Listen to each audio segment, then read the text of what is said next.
Bonjour, mon amis, il est argent. I'm gonna dive straight into this video because we have a lot of ground to cover and, as far as I'm concerned, a limited amount of time. Within the past couple of days, a new version of Street Fighter 4 has been confirmed, and the trailer has been shown, showing little tidbits of gameplay from some of the new characters going to be adding.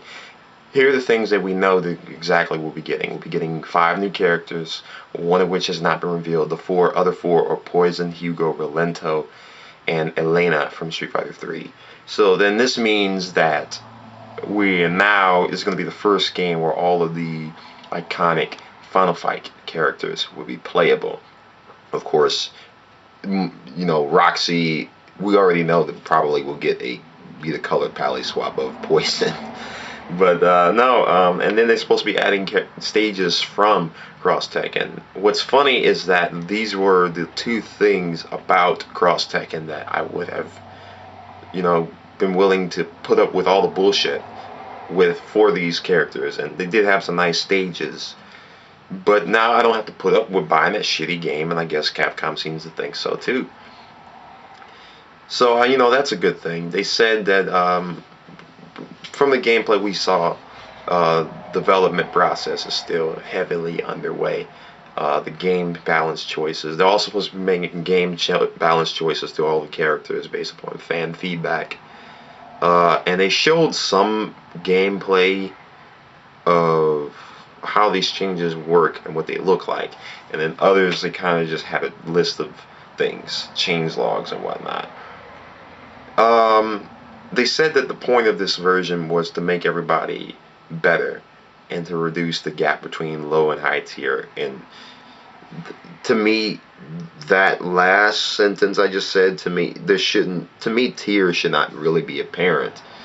But I guess maybe that's what that means, because when I think about a game like KOF 13, you can't really discuss tiers in that game. I mean, yeah, there are characters with good exploitable things like normals and certain special moves or whatever, but there's not one character in that roster of like 30 some characters that I can say is like so bad, like he's not even worth using, or she's not worth using. They're just not as good at doing certain things as certain characters as easily, but they are still good. I could make a long drawn out video going over each listed change from the change logs, along with some of the things that weren't mentioned in the change log that I saw in the gameplay. But the thing is, though, is that the development process is still heavily in the process.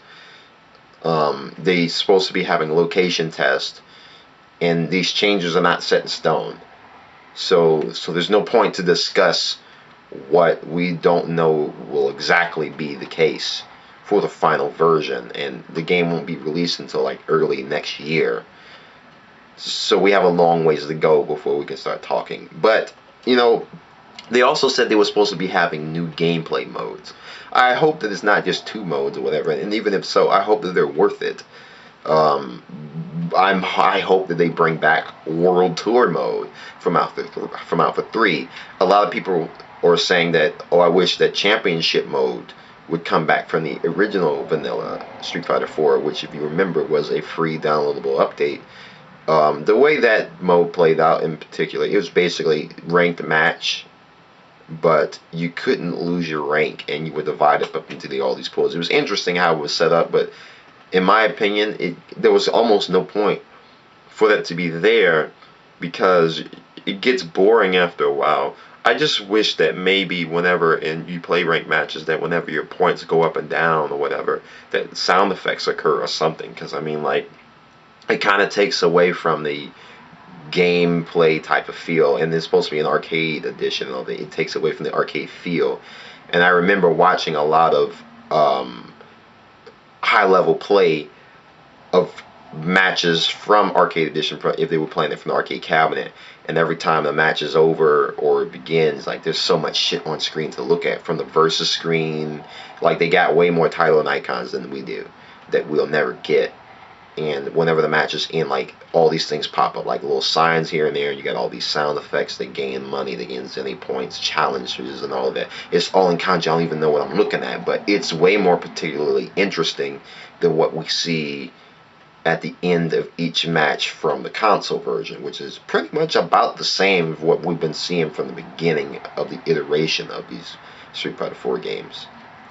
Um, I can already tell that one of the highly requested modes is an online training mode. I mean, they had this in Cross Tekken, and from what I can understand, it worked pretty well.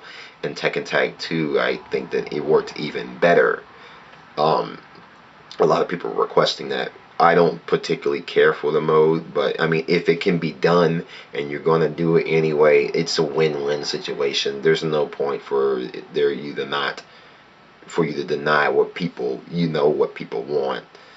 On a side note, as far as the stages, they haven't shown or said exactly what stages they are going to be adding from Cross Tekken, but they said it was going to be 6. Um, I think I'm not the only one that thinks this, but I wish they would actually make just full-on all new stages or something. I mean, personally, it'd be nice if they would have made new stages for some of the new characters they added since the beginning. Maybe even for the characters they added via DLC content, including the ones they're going to be adding. But the one thing I remember they mentioned is that out of the 5 characters adding, the 5th one has yet to be revealed and has never been seen in a Street Fighter game before. So, I mean, there's so many. I can't think of a long list of characters of which they could be, but there's only one person I could think of being in. That's Gotetsu. Uh, if you know the lore, Gotetsu is, I want to say, Goken's father or his teacher, and the lore of Street Fighter 4 has always been sketchy, but that's the only other person I can think of it being, because we've never really seen a picture of anything of him in the manga. I could be wrong about that. I remember seeing a picture of him, but it was like it wasn't a full body shot. They never mentioned anything powerful, no aspects of him other than that he was like the founder of that fighting art, Ansatsuken. Um, I don't see who else it could be, but whoever it is, I hope that this character's playstyle is interesting and unique as compared to the rest of the fighters. As for the game itself, there are people that are for and against the idea of this game being released. A lot of people are like, oh yeah, well, I'm pretty happy. And I can understand why that's being the case, because ever since Arcade Edition was released, the first iteration of Arcade Edition is when I think the culmination of the complaints began to really be apparent, because of the balance changes they made all of these characters. I mean, they nerfed everybody, and Yun Yang, Fei Long, and a few other characters were really, really strong by comparison. And then 2012 edition comes out, and they nerf Yun and Yang to the point where hardly anybody uses them now. It reminds me of how Sagat was in Vanilla Street Fighter 4. Like, he was like the best character, hands down.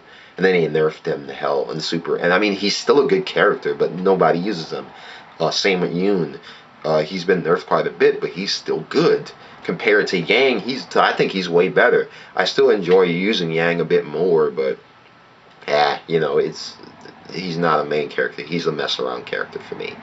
And I hope that the balance changes are fine. But most people are like, well, I'm tired of the fact that this is another version of this game. And they're just overcharging me for the money and all of that.